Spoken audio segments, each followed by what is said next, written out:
नमस्कार, welcome to एडुकनेक्ट। आज के इस लेक्चर में हम क्लासिफिकेशन ऑफ कॉस्ट के बारे में सीखने वाले हैं। इसका पहला लेक्चर जिसमें हमने क्लासिफिकेशन करना क्यों ज़रूरी है और classification on the basis of identification cover किया हुआ है, तो इस लेक्चर से पहले वो लेक्चर ज़रूर देखना। आज के इस लेक्चर में हम classification on the basis of behaviour सीखने वाले हैं, जिसमें फिक्स्ड कॉस्ट, वेरिएबल कॉस्ट और सेमी वेरिएबल कॉस्ट, ये हम तीनों क्या है और इनका क्लासिफिकेशन कैसे होता है ये हम जानेंगे।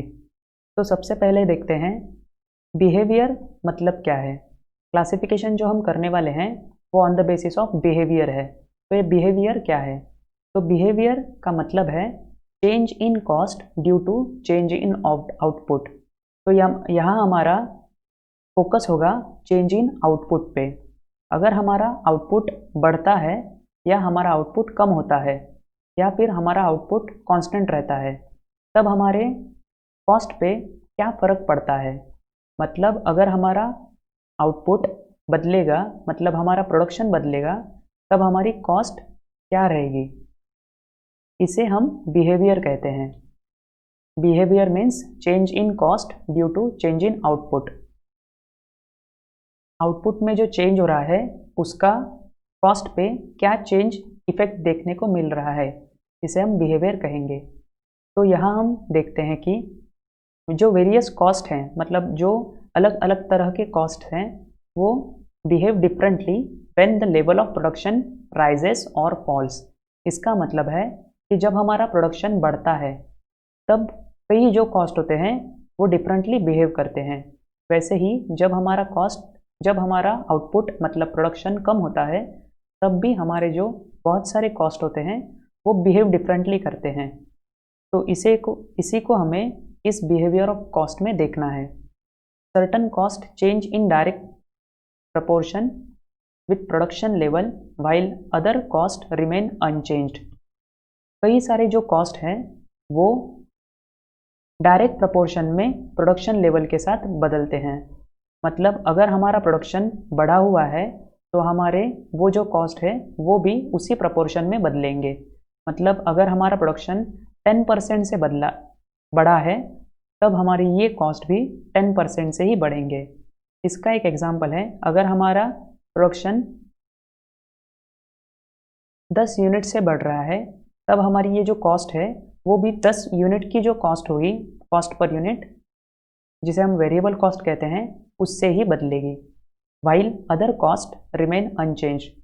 तो कई ऐसे कॉस्ट होते हैं जो हमारे कॉस्ट कांस्टेंट रहते हैं। मतलब अगर हमारे ये प्रोडक्शन 10% से बढ़ा तो भी कॉस्ट ये सेम रहेंगे। अगर हमारा प्रोडक्शन 10% से कम हुआ तो भी ये कॉस्ट सेम रहेंगे। या फिर हमारा अगर प्रोडक्शन 20% से बढ़ा तब भी ये कॉस्ट हमारी सेम रहेगी। तो ये कॉस्ट का एक अलग प्रकार है और ये कॉस्ट का अलग प्रकार है। तो इस बिहेवियर पे हम कॉस्ट को क्लासीफाई करते हैं, जिसमें पहला है फिक्स्ड कॉस्ट, दूसरा है वेरिएबल कॉस्ट और तीसरा है सेमी वेरिएबल कॉस्ट। तो अभी हमें इसे डिटेल में जानना है। तो सबसे पहले हम देखेंगे फिक्स्ड कॉस्ट का मतलब क्या है। It is that portion of total cost which remain constant. Fixed cost जो होती है वो कॉन्स्टेंट रहती है। कॉन्स्टेंट का मतलब है फिक्स रहती है, सेम रहती है, irrespective of output up to capacity limit. ये कैपेसिटी लिमिट के बारे में हम बाद में जानेंगे, लेकिन पहले हम देखते हैं कि ये फिक्स्ड कॉस्ट कांस्टेंट रहती है तो ये क्यों रहती है। कई फिक्स्ड कॉस्ट ऐसे होते हैं जैसे रेंट, टैक्स, इंश्योरेंस, जो हमें टाइम पे करने पड़ते हैं, मगर जब हम ये फिक्स्ड कॉस्ट पे करते हैं तब हमारा प्रोडक्शन कितना है ये इम्पोर्टेंट नहीं रहता। मतलब हमने अगर प्रोडक्शन बढ़ाया है या हमारा प्रोडक्शन कम हुआ है तो भी हमारे फिक्स्ड कॉस्ट ये कांस्टेंट रहेंगे। जिसका एग्जांपल है rent of premises, tax, salaries, insurance etcetera. इस फिक्स्ड कॉस्ट के इस फीचर को हम एक एग्जांपल से समझते हैं। समझो ये रेंट, ये हमने जो घर है वो रेंट पे लिया है और इस घर में हमारा जो लैंडलॉर्ड है उसने कहा है कि ज़्यादा से ज़्यादा 10 लोग रह सकते हैं। मतलब उस घर मालिक ने 10 लोगों को रहने की इसमें परमिशन दी है और उसके लिए उसने हमसे 10,000 रेंट लिया हुआ है। समझो अगर पहले महीने में मैं और मेरे 2 दोस्त उस घर में रह रहे हैं, तभी भी हमें 10,000 ही रेंट पे करना पड़ेगा। 2 महीने के बाद, मतलब पहले महीने में मैंने 10,000 रेंट पे किया, हम तीनों ने किया। दूसरे महीने में भी हमने तीनों ने 10,000 रेंट पे किया। तीसरे महीने में मेरे और 2 दोस्त उस घर में रहने के लिए आए हैं और ऐसे हमारे रूम में अभी 5 लोग रह रहे हैं। अभी उस घर का जो रेंट होगा अभी भी हम 10,000 ही पे करेंगे। उसके 2 महीने बाद 10,000 हमने रेंट कंटिन्यू किया और उसके 2 महीने बाद मेरे और 4 दोस्त उस रेंट घर में रहने आए हैं। अभी भी हम 10,000 ही रेंट पे करेंगे। 3 महीने के बाद हर महीने हम 10,000 रेंट पे करते थे और 3 महीने के बाद हमारे रूम से 4 और 2 लोग रूम छोड़ के चले गए। अब हमारे रूम में सिर्फ 7 लोग रहते हैं, तो ये 7 लोग भी उस घर मालिक को 10,000 रेंट ही देंगे। अभी इसमें हमें क्या देखना है, अगर 3 लोग रहते थे तभी भी हमारा रेंट था वो 10,000 था। 5 लोग हुए तभी भी हमारा रेंट 10,000 ही हुआ। 4 लोग और बढ़ गए और 9 लोग हो गए तभी भी हमारा रेंट 10,000 ही हुआ। और 2 लोग छोड़ के चले गए तभी भी हमारा रेंट 10,000 ही हुआ है। अभी इसे कहते हैं कितना भी प्रोडक्शन बढ़ जाए लेकिन हमारी जो कॉस्ट रहती है वो सेम रहती है। लेकिन हमने इसमें और आगे एक देखा कि up to the capacity limit, मतलब जिस दिन ये 10 की कैपेसिटी फुल हो जाएगी उसके बाद अगर हमने और एक को रखना चाहा तो वो लैंडलॉर्ड जो है वो रेंट बढ़ा देगा। तो इसे हम कहते हैं कैपेसिटी लिमिट। कैपेसिटी लिमिट को हम हमेशा 100% अज्यूम करते हैं क्योंकि कोई भी मशीनरी या कोई भी एसेट की मैक्सिमम कैपेसिटी ये 100% रहती है। उसके बाद it is the cost which does not vary और change with the change in volume of activity in short run. Fixed cost ये शॉर्ट रन में ही देखी जाती है क्योंकि लॉन्ग रन में फिक्स्ड कॉस्ट नहीं रहती, लॉन्ग रन में सिर्फ वेरिएबल कॉस्ट ही रहते हैं। तो फिक्स्ड कॉस्ट ये शॉर्ट रन की कंसेप्ट है। फिक्स्ड कॉस्ट को पीरियड कॉस्ट भी कहा जाता है क्योंकि मैक्सिमम फिक्स्ड कॉस्ट ये पीरियड के बेसिस पे किए जाते हैं। जैसे रेंट हम महीने पे देते हैं, टैक्स और इंश्योरेंस भी हमें महीने या साल के लिए पे करना पड़ता है, एम्प्लॉयज़ को सैलरी भी हम महीने के बेसिस पे देते हैं। These are cost not affected by temporary fluctuation in activity, मतलब हमारा अगर प्रोडक्शन बढ़ जाए या हमारा प्रोडक्शन कम हो जाए या हमारा प्रोडक्शन ज़ीरो हो जाए तभी भी हमें फिक्स्ड कॉस्ट पे करनी ही पड़ती है और इस पर कोई भी अफेक्ट, मतलब कोई भी चेंज नहीं रहता। उसके बाद हमें फिक्स्ड कॉस्ट के कैरेक्टरिस्टिक्स या फीचर्स देखने हैं। फिक्स्ड कॉस्ट वैल्यू में बहुत ज़्यादा रहती है, मतलब उसकी जो टोटल कॉस्ट है फिक्स्ड कॉस्ट वो हमेशा ज़्यादा रहती है। Fixed cost amount with in the output range. Fixed amount with in the output range, इसका मतलब है पहले एग्जाम्पल में हमने देखा उस घर में ज़्यादा से ज़्यादा कैपेसिटी थी 10 लोगों की। जब तक 10 लोग कंप्लीट नहीं हो रहे थे तब हमारा जो लैंडलॉर्ड है वो 10,000 रेंट ले रहा था। लेकिन समझो एक कोई कंडीशन ऐसी तैयार हुई जिसमें हमारे उस घर में 12 लोग रहने वाले हैं और ये बात लैंडलॉर्ड को पता चली, तो लैंडलॉर्ड हमसे ज़्यादा पैसे लेगा ये 2 लोगों के। इसे हम कहते हैं एक्स्ट्रा कॉस्ट हमें पे करनी पड़ेगी। लेकिन हम सिर्फ शॉर्ट रन का सोच रहे हैं और हम फिक्स्ड कॉस्ट के बारे में सोच रहे हैं, तो फिक्स्ड कॉस्ट ये आउटपुट रेंज में, मतलब 100% कैपेसिटी तक फिक्स्ड ही या सेम रहती है। Fixed cost per unit decreases with increase in output, ये हमें आगे ग्राफ में भी देखना है। लेकिन अगर हम एक एग्जांपल से समझे, अगर उस रूम में 5 लोग रहते थे और 5 लोग 10,000 रेंट पे कर रहे हैं, तो हर व्यक्ति को 1 महीने के लिए 2,000 रेंट पे करना पड़ रहा है।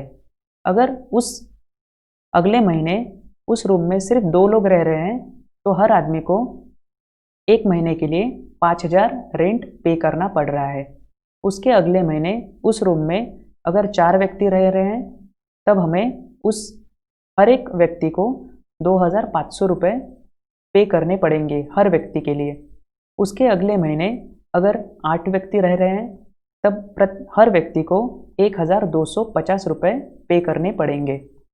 तो इसे हम कहते हैं जब हमारा आउटपुट बढ़ता है तब हमारी फिक्स्ड कॉस्ट कम होती है, और जब हमारा आउटपुट कम होता है तब हमारी फिक्स्ड कॉस्ट पर यूनिट, ये हमने पर यूनिट देखी है, इसे हम पर यूनिट कह रहे हैं, फिक्स्ड कॉस्ट पर यूनिट कम होती जाती है। फिक्स्ड कॉस्ट में जो ज़्यादातर आइटम होते हैं वो इनडायरेक्ट कॉस्ट्स के रहते हैं, जैसे salary, rent etcetera. Fixed cost में लेज़र डिग्री ऑफ कंट्रोलेबिलिटी होती है, मतलब फिक्स्ड कॉस्ट हम शॉर्ट रन में इजीली कंट्रोल नहीं कर सकते, लेकिन फिक्स्ड कॉस्ट का छोटा सा पार्ट हम कंट्रोल कर सकते हैं। फिक्स्ड कॉस्ट का वर्किंग कैपिटल और वेरिएबल कॉस्ट पे इफ़ेक्ट पड़ता है। जैसे अगर फिक्स्ड कॉस्ट ज़्यादा रहेगी तब ज़्यादातर केसेस में हमें वेरिएबल कॉस्ट कम आती है, और वर्किंग कैपिटल में भी फिक्स्ड कॉस्ट का इफ़ेक्ट देखा जाता है। जैसे फिक्स्ड कॉस्ट अगर ज़्यादा रहेगी तब हमारी वेरिएबल कॉस्ट कम हो सकती है, वर्किंग कैपिटल हमें कम लग सकता है, क्योंकि हमें एम्प्लॉयज़ की सैलरी या डेटर्स से, जैसे रेंट, वर्क सैलरी या फिर ऐसे आइटम हम अगर ज़्यादा पे कर रहे हैं तो हमें वर्किंग कैपिटल पे ज़्यादा खर्चा करना पड़ता है। मतलब हमारे करंट लायबिलिटी बढ़ने के लिए करंट लायबिलिटी हमारी बढ़ जाती है और वर्किंग कैपिटल का बैलेंस हमारे पास कम रहता है, और वाइस वर्सा। मतलब हमारी अगर फिक्स्ड कॉस्ट कम रहेगी तब हमारे वर्किंग कैपिटल में, मतलब करंट असेट्स में, एसेट्स और ज़्यादा रहेंगे और वर्किंग कैपिटल हमारा ज़्यादा रहेगा। फिक्स्ड कॉस्ट समझने के लिए हमें इस डायग्राम और चार्ट को देखना पड़ेगा। फिक्स्ड कॉस्ट ये जो प्रकार है वो बिहेवियर ऑफ कॉस्ट पे किया हुआ है। बिहेवियर मतलब जब हमारा प्रोडक्शन बढ़ता है, मतलब जब हमारा आउटपुट चेंज होता है तब हमारे फिक्स्ड कॉस्ट पे या कॉस्ट पे क्या इफेक्ट होता है, इसे हम बिहेवियर कहते हैं। तो इस लाइन में हमने पूरा प्रोडक्शन लिया हुआ है, और ये जो लाइन है इसमें हमने फिक्स्ड कॉस्ट ली है। इस फिक्स्ड कॉस्ट को समझने के लिए हमने कई अजम्पशंस कंसिडर किए हुए हैं। जैसा पहला अजम्पशन हमारा है, ये जो बिजनेस है इसकी फुल कैपेसिटी 1 लाख यूनिट्स की है। मतलब ये जो मशीन है या ये बिजनेस है एक ठराविक पीरियड में, एक फिक्स पीरियड में 1 लाख यूनिट्स तैयार करता है। वही दूसरा अजम्पशन हमारा है, और अदर वेरिएबल एक्सपेंसेस एक्सक्लूडेड। हम वेरिएबल एक्सपेंसेस का यहाँ जो इफेक्ट होगा वो हम फिक्स्ड कॉस्ट पे नहीं लेने वाले, क्योंकि हम फिक्स्ड कॉस्ट को पहले अंडरस्टैंड करने वाले हैं। तो जब हम देखते हैं हमारे 10 लाख यूनिट जब हमें तैयार करने हैं तो हमें ये सारी कॉस्ट आने वाली है। मतलब अगर हमने रेंट पे 1,50,000 महीने के हम पे कर रहे हैं, सैलरी पे हम 1 महीने के 5,50,000 पे कर रहे हैं, और अदर फिक्स्ड एक्सपेंसेस जैसे डेप्रिसिएशन, इंश्योरेंस, ये सारे जो एक्सपेंसेस हैं इन्हें मिला के 3 लाख रुपए हैं। तो हमारे 1 महीने के पूरे जो फिक्स्ड एक्सपेंसेस रहेंगे, मतलब फिक्स्ड कॉस्ट जो पूरी रहने वाली है वो रुपए 10 लाख होने वाली है। तो अभी हम देखते हैं अगर हमारा प्रोडक्शन बढ़ता है तब हमारी फिक्स्ड कॉस्ट पे क्या इफेक्ट होता है। हम पहले महीने में 10,000 यूनिट्स तैयार कर रहे थे, हमारी फिक्स्ड कॉस्ट टोटल में 10 लाख रुपए थी। अगले महीने में हमारा प्रोडक्शन बढ़ गया लेकिन हमारी फिक्स्ड कॉस्ट उतनी रह गई। उसके अगले महीने में हमने हमारा प्रोडक्शन और बढ़ाया और 50,000 किया, लेकिन अब तक हमने पूरी कैपेसिटी यूटिलाइज नहीं की है, लेकिन अभी भी हमारा फिक्स्ड कॉस्ट जो है वो 10 लाख ही है। उसके अगले महीने में हमने हमारा प्रोडक्शन थोड़ा कम किया, लेकिन फिक्स्ड कॉस्ट पे इसका कोई भी असर नहीं हुआ और ये फिक्स्ड कॉस्ट 10 लाख रुपए ही रह गई है। उसके अगले महीने में हमने हमारा प्रोडक्शन डबल कर दिया, लेकिन हमारी जो फिक्स्ड कॉस्ट है वो अभी भी सेम ही है। उसके अगले महीने में हमने हमारा प्रोडक्शन थोड़ा कम किया, फिक्स्ड कॉस्ट पे कोई भी असर नहीं हुआ। तो ये फिक्स्ड कॉस्ट पे प्रोडक्शन कितना भी बढ़ जाए, कितना भी कम हो जाए, लेकिन फिक्स्ड कॉस्ट हमारी हमेशा कांस्टेंट रहती है। ये जो फिक्स्ड कॉस्ट है हमारे प्रोडक्शन पे डिपेंड रहती है, लेकिन जब तक हम हमारे प्रोडक्शन की फुल कैपेसिटी यूज़ करते हैं तब तक। एक बार ये फुल कैपेसिटी क्रॉस हो गई तो हमारी फिक्स्ड कॉस्ट ये डबल हो जाती है। मतलब अगर हमने हमारे फिक्स्ड कॉस्ट को 100% कैपेसिटी तक यूज़ किया तो हमें फिक्स्ड कॉस्ट 1 रुपये आएगी। मतलब हमारा प्रोडक्शन अगर 100% तक रहा, 40% रहा, 50% रहा, तो हमारी फिक्स्ड कॉस्ट 1 रुपया है। अगर हमने 101% हमारी प्रोडक्शन कैपेसिटी बढ़ा दी, मतलब 100% से थोड़ी सी कैपेसिटी बढ़ा दी, तो हमारी फिक्स्ड कॉस्ट 2 रुपये आएगी। मतलब ये टोटल में डबल हो जाएगी। ये कहाँ तक रहेगा?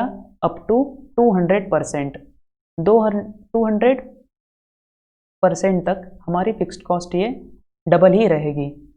उसके बाद अगर 201% हमने हमारी प्रोडक्शन कैपेसिटी बढ़ा दी और ये 300% तक हमने पहुंचा दी, तब हमारी फिक्स्ड कॉस्ट ये ट्रिपल हो जाएगी। बेस थी हमारी 1 रुपया, अभी ये फिक्स्ड कॉस्ट की टोटल में वैल्यू 3 रुपये हो जाएगी। ऐसा कंटिन्यूसली चालू रहेगा। तो ये हमें इस ग्राफ से समझ में आएगा। हमारी प्रोडक्शन अगर ज़ीरो भी है तो हमें फिक्स्ड कॉस्ट 10 लाख रुपए आ रही है। हमने प्रोडक्शन बढ़ाते गए, हमें फिक्स्ड कॉस्ट ये कांस्टेंट ही आ रही है। और ये ऐसी कांस्टेंट कब तक चलेगी? जब तक हम हमारी फुल कैपेसिटी मतलब 100% कैपेसिटी यूज़ नहीं कर रहे हैं। तो इसे हम फिक्स्ड कॉस्ट का एक फीचर कहते हैं। और इसीलिए फिक्स्ड कॉस्ट लाइन जो है वो एक्स एक्सिस को पैरेलल होती है, लेकिन फिक्स्ड कॉस्ट पर यूनिट ये कम कम होती जाती है। फिक्स्ड कॉस्ट देखने के बाद हमें वेरिएबल कॉस्ट देखनी है। वेरिएबल कॉस्ट है ये वैरी करती है, मतलब चेंज करती है। क्या चेंज होता है? जब हमारा आउटपुट बढ़ता है या आउटपुट हमारा कम होता है। इसका मतलब है जब हमारे आउटपुट में चेंज होता है, जब हमारे प्रोडक्शन में चेंज होता है, तब हमारी वेरिएबल कॉस्ट चेंज होती है टोटल में। तो हम देखते हैं कि it is the cost which is directly vary, VARY, ये VARY है। वैरी का मतलब है change with the volume of activity. मतलब अगर हम हमारा प्रोडक्शन बढ़ाते हैं तब हमारी वेरिएबल कॉस्ट भी उसी प्रपोर्शन में चेंज होगी। अगर हम हमारा प्रोडक्शन करंट लिमिट से कम कर रहे हैं, करंट प्रोडक्शन से कम कर रहे हैं, तो हमारी वेरिएबल कॉस्ट उसी प्रपोर्शन में कम होगी। It is the cost which changes according to the changes in volume of output. जैसे हमारा आउटपुट चेंज होता है वैसे ही हमारी ये टोटल कॉस्ट भी चेंज होती है, जो टोटल वेरिएबल कॉस्ट है। It tends to vary in direct proportion with the output. जैसे हमारा आउटपुट बदलेगा उसी प्रपोर्शन में, उसी रेशो में हमारी वेरिएबल कॉस्ट भी चेंज होगी। Variable cost per unit remains same. लेकिन एक बात याद रखनी है, हमारी जो वेरिएबल कॉस्ट पर यूनिट होगी वो हमारी variable cost per unit same ही रहेगी। ये हमें आगे एग्जाम्पल में समझ आएगा। वेरिएबल कॉस्ट का एग्जाम्पल है direct material, direct labour, direct expenses, या इसे डायरेक्ट ओवरहेड्स भी कहा जाता है। इन तीनों को मिला के प्राइम कॉस्ट तैयार होती है, और प्राइम कॉस्ट ये वेरिएबल कॉस्ट का ही एग्जाम्पल है। उसके बाद variable factory overheads, variable administrative overheads, variable selling and distribution overheads, ये भी वेरिएबल कॉस्ट के ही एग्जाम्पल्स हैं। वेरिएबल कॉस्ट के फीचर्स हैं, वेरिएबल कॉस्ट की जो टोटल कॉस्ट है वो डायरेक्ट प्रोपोर्शन में चेंज होती है। जैसा आउटपुट बढ़ता है वैसे वेरिएबल कॉस्ट टोटल में चेंज होगी। जैसे आउटपुट कम होगा उसी प्रपोर्शन में टोटल वेरिएबल कॉस्ट भी कम होगी। लेकिन cost per unit remains constant, ये कांस्टेंट है। कांस्टेंट मतलब same. Variable cost cost per unit में सेम रहेगी। ये हमें एग्जाम्पल में सीखना है। इट इज़ क्वाइट डिविजिबल, ये हम इजीली डिविजिबल हर यूनिट को कर सकते हैं। It is identifiable with the individual cost unit, her production से हम वेरिएबल कॉस्ट को आइडेंटिफाई कर सकते हैं। ये हमें एग्जाम्पल में बहुत सारे फीचर्स क्लियर हो जाएंगे।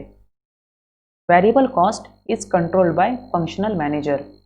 फंक्शनल मैनेजर जो है वो वेरिएबल कॉस्ट कंट्रोल कर सकता है। फिक्स्ड कॉस्ट कंट्रोल करना उतना आसान नहीं है, लेकिन वेरिएबल कॉस्ट हम कंट्रोल कर सकते हैं। जैसे अगर हम मान के चलते हैं 1 यूनिट बनाने के लिए हमें 3 रुपये खर्चा आ रहा है। ये हमारा एक एग्जाम्पल है। अगर हम 1 यूनिट बना रहे हैं तो हमें वो 1 यूनिट बनाने के लिए वेरिएबल कॉस्ट का खर्चा 3 रुपया है। अगर हमने 20 यूनिट्स बनाए तो हमें वेरिएबल खर्चा आएगा, वेरिएबल कॉस्ट का खर्चा आएगा 60 रुपीज़। ये हमारा 20 टाइम्स बढ़ गया, हमारी वेरिएबल कॉस्ट भी 20 टाइम्स बढ़ गई।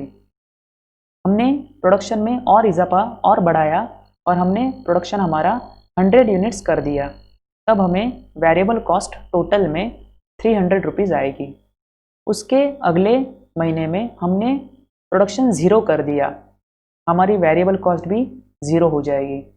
उसके अगले महीने में हमारा प्रोडक्शन 10,000 यूनिट्स कर दिया, तब हमारी वेरिएबल कॉस्ट 30,000 रुपये में होगी। ये इजीली हम कंट्रोल कर सकते हैं। जब हम हमारी प्रोडक्शन ज़ीरो कर देते हैं तब वेरिएबल कॉस्ट भी ज़ीरो हो जाती है, मतलब ये कंट्रोल हम कर सकते हैं। तो वेरिएबल कॉस्ट के ये कई सारे फीचर्स हैं। Variable cost per unit same रहती है, यह हमें इस एग्जांपल में इजीली समझ आएगा। इसके लिए हमने जो पहला एग्जांपल हमने देखा था वही एग्जांपल यहाँ भी हम कंटिन्यू कर रहे हैं। तो फिक्स्ड कॉस्ट का एग्जांपल और ये एग्जांपल सेम ही है। यहाँ हमें वेरिएबल कॉस्ट देखनी है। तो हमने यहाँ देखा है कि हमारी फुल कैपेसिटी 1 लाख यूनिट्स की है। पहले महीने में हम 10,000 यूनिट्स तैयार कर रहे हैं, जैसे फिक्स्ड कॉस्ट के बारे में भी हमने देखा था। तो हम यहाँ देखते हैं, अगर हमें 1 यूनिट तैयार करना है, क्योंकि हमें वेरिएबल कॉस्ट देखनी है तो हमें पहले देखना पड़ेगा 1 यूनिट तैयार करने के लिए हमें कितना खर्चा आ रहा है। तो 1 यूनिट तैयार करने के लिए, एक फिनिश प्रोडक्ट तैयार करने के लिए 25 रुपये का मटेरियल लगता है। वेजेस 15 रुपये के लगते हैं 1 यूनिट तैयार करने के लिए। जो लेबर है हमें 15 रुपये पे करना पड़ता है, और अदर वेरिएबल जो एक्सपेंसेस हैं वो 10 रुपये हमारे हैं। मतलब अगर हमें एक फिनिश प्रोडक्ट तैयार करना है तो एक प्रोडक्ट हमें 50 रुपये में तैयार हो जाता है। अगर पहले महीने में हमने 10,000 यूनिट्स तैयार किए, हमारा वेरिएबल कॉस्ट हमें 5 लाख रुपए आ रहा है। 1 यूनिट तैयार करने के लिए 50 रुपये, ऐसे हमने 10,000 यूनिट्स तैयार किए, इसलिए टोटल में हमारा वेरिएबल कॉस्ट 5 लाख रुपए आ गया। हमने उसके अगले महीने में हमारा प्रोडक्शन डबल कर दिया, तो हमने डबल करने के बाद हमारी वेरिएबल कॉस्ट भी देखो डबल हो गई, मतलब इसमें 100% बढ़ोतरी हो गई, मतलब 200% हो गया। तो ये भी हमारी वेरिएबल कॉस्ट 200% हो गई। हमने और प्रोडक्शन बढ़ाया, हमारी वेरिएबल कॉस्ट भी बढ़ गई। हमने प्रोडक्शन कम किया, हमारी वेरिएबल कॉस्ट भी कम हो गई। हमने प्रोडक्शन फिर से बढ़ाया, हमारी वेरिएबल कॉस्ट फिर से बढ़ गई। हमने प्रोडक्शन फिर से कम किया, हमारी वेरिएबल कॉस्ट टोटल में फिर से कम हो गई। लेकिन एक बार अगर देखो, वेरिएबल कॉस्ट पर यूनिट में, ये वेरिएबल लिखा है, वेरिएबल कॉस्ट पर यूनिट में हमारी हमेशा सेम ही रही है, क्योंकि वेरिएबल कॉस्ट ये यूनिट पे चार्ज किया जाता है। और इसीलिए हमने ये जो फीचर्स देखे हैं, जैसे जो दूसरा फीचर है ये variable cost per unit remains constant, it is quite divisible, क्योंकि हम ये यूनिट पे चार्ज करते हैं। It is identifiable with individual cost unit, her cost unit से हम इसे इजीली आइडेंटिफाई कर सकते हैं। उसके बाद हमें ये डायग्राम देखना है, ये जो ग्राफ है उसमें एक्स एक्सिस पे हमने आउटपुट दिखाया हुआ है और वाई एक्सिस पे हमने कॉस्ट दिखाई है। तो एक्स एक्सिस पे जैसे हम ओरिजिन से दूर जाते हैं वैसे हमारा आउटपुट बढ़ता जाता है, वैसे ही वाई एक्सिस पे हम ओरिजिन से, मतलब इस पॉइंट से जैसे हम बढ़ते ऊपर जाते हैं, जैसे दूर जाते हैं, वैसे हमारी टोटल कॉस्ट भी बढ़ जाती है। तो जब हमारा आउटपुट बढ़ रहा है तब हमारी वेरिएबल कॉस्ट भी टोटल में बढ़ रही है। जब हमारा आउटपुट और बढ़ गया, हमारी वेरिएबल कॉस्ट और बढ़ गई। हमारा आउटपुट और बढ़ता चला गया, हमारी टोटल वेरिएबल कॉस्ट और बढ़ती चली गई। लेकिन अगर हमने देखा वेरिएबल कॉस्ट पर यूनिट, तो वेरिएबल कॉस्ट पर यूनिट ये हमेशा कांस्टेंट ही रहेगी, ये सेम रहेगी शॉर्ट रन में। तो इसे हम कहते हैं वेरिएबल कॉस्ट के ये कई सारे फीचर्स हैं। उसके बाद on the basis of behaviour of cost जो तीसरा प्रकार है, जिसे हम कहते हैं सेमी वेरिएबल कॉस्ट, इसे सेमी फिक्स्ड कॉस्ट भी कहा जाता है। This cost include both fixed and variable component. Variable cost, semi variable cost में फिक्स्ड कॉस्ट का भी पोर्शन होता है और वेरिएबल कॉस्ट का भी पोर्शन होता है। सबसे पहले ये फिक्स्ड रहती है और आउटपुट में चेंज होने के बाद ये वेरिएबल, उसके आगे वेरिएबल बन जाती है। These are partly fixed and partly variable. They remain constant up to certain level. एक फिक्स लेवल तक ये सेम रहती है और उसके आगे ये बढ़ती जाती है। These costs vary with some degree with output but not in direct or same proportion. जैसे आउटपुट हमारा बढ़ता जाता है उस हिसाब में सेमी वेरिएबल कॉस्ट बढ़ती नहीं है, तो ये डायरेक्टली उसी प्रोपोर्शन में नहीं बढ़ेंगी। Such cost are fixed only in relation to specific constant condition. सबसे पहले कोई कंडीशन दी हुई होती है और उस कंडीशन को हम जब तक फुल करते हैं तब तक ये कॉस्ट फिक्स्ड रहती है। जब हम वो कंडीशन क्रॉस करते हैं तब ये जो कॉस्ट है वो टोटल में वेरिएबल बन जाती है।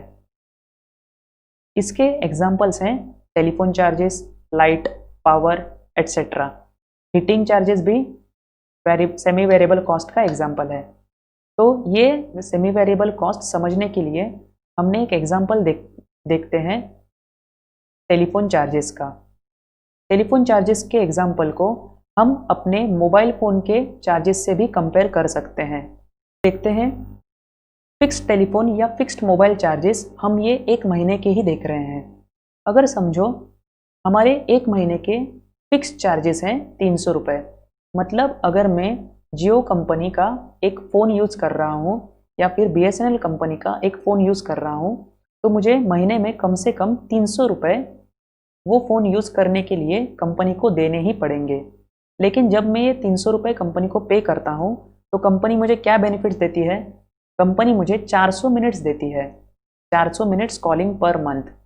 मतलब 300 रुपये में मैं 400 मिनट्स 1 महीने में कोई भी सब्सक्राइबर से किसी भी फ़ोन में कॉल करके उससे बात कर सकता हूँ। याद रखना ये मिनट्स है, ये कॉल्स नहीं है। तो उसके बाद अगर ये मैंने 400 की लिमिट क्रॉस कर दी, देखो सबसे पहले हमने देखा था कि कोई कंडीशन दी हुई होती है। ये कंडीशन हमारी यहाँ क्या है? 400 मिनट्स तक हमें 300 रुपये ही खर्चा आएगा। लेकिन जब ये कंडीशन हम कंप्लीट करके कंडीशन हम क्रॉस कर देंगे तो उसके बाद हमें एक कॉल करने के लिए 3 रुपये पर मिनट चार्ज किया जाएगा। तो ये सिर्फ एक एग्जाम्पल है, अभी 3 रुपये कोई कंपनी चार्ज नहीं करती, लेकिन एग्जाम्पल समझने के लिए हमने यहाँ 3 रुपये लिए हुए हैं। तो हम देखते हैं कि पहले महीने में मैंने सिर्फ 200 कॉल किए। जो पहला महीना था जब मैंने ये फ़ोन यूज़ करना शुरू किया, ये टेलीफोन यूज़ करना शुरू किया, तब मैंने सिर्फ 200 कॉल किए। 200 कॉल करने के लिए कंपनी ने मुझसे फ़िक्स्ड कॉस्ट लिया 300 रुपया, क्योंकि मैंने ये कैपेसिटी जो थी 400 कॉल्स की कैपेसिटी उसे क्रॉस नहीं किया था, इसलिए 300 रुपये मेरे फ़िक्स्ड कॉस्ट लिए। लेकिन वेरिएबल कॉस्ट में 0 रुपये था और इसलिए मेरे टोटल कॉस्ट आ गए 300 रुपये। अगले महीने में मैंने अपने कॉल्स बढ़ा दिए, 350 किए, तो मुझे अभी भी 300 रुपये ही बिल आया है, क्योंकि मैंने 400 की लिमिट अभी तक क्रॉस नहीं की है।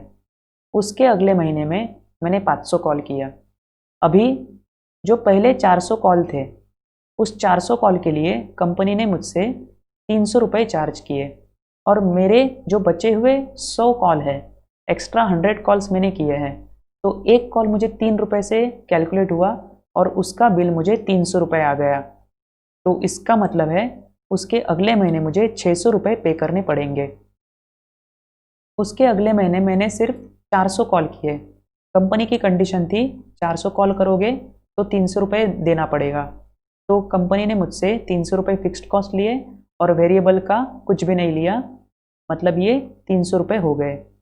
उसके अगले महीने में मैंने 600 कॉल किए, तो कंपनी ने 300 रुपये फिक्स्ड लिए पहले 400 कॉलिंग के लिए। बचे हुए 200 कॉल मुझे 3 रुपये से आ गए और 3 रुपये इंटू 200 600 रुपये। उसके अगले महीने का मुझे चार्ज रहेगा 900 रुपये। उसके अगले महीने मैंने 550 कॉल किए हैं, 300 रुपये 400 मिनट्स के लिए और एक्स्ट्रा जो 150 मिनट है उसके लिए 450 रुपये। ऐसे मेरा अगले महीने का बिल है 750 रुपये। तो अगर मैं ये ग्राफ पे देखना चाहूँ तो ये शॉर्ट रन में अब तक जब तक कांस्टेंट कैपेसिटी है तब तक ये सेम रहेगी, बाद में ये बढ़ जाएगी, उसके बाद फिर से सेम रहेगी, फिर से बढ़ जाएगी।